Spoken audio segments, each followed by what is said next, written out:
Must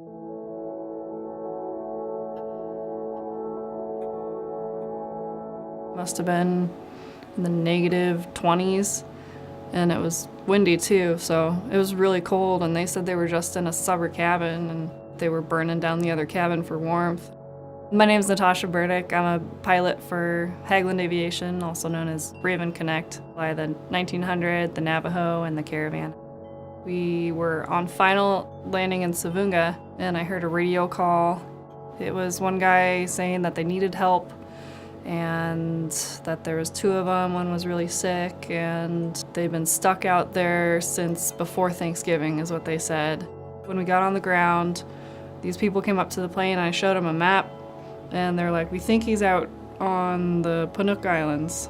Punuk Islands is off the southeast part of the island. St. Lawrence is a really long island.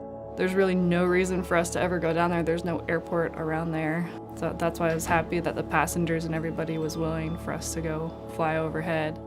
We took off from Gamble and we orbited over Punuk Islands for a good 10 minutes trying to make radio calls, like to get in contact with them, but nobody was responding to us. We started heading back to Nome, and about 5 minutes in the way back to Nome, they got on again and said their whole spiel about how they needed a rescue and contacted local authorities trying to get them help.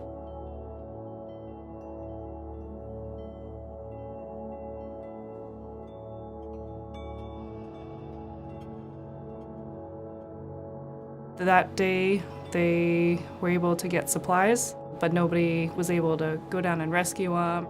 So the next morning, as soon as we got into work, our DO calls us again and is like, "You ready to go put your hero goggles on," is what he said.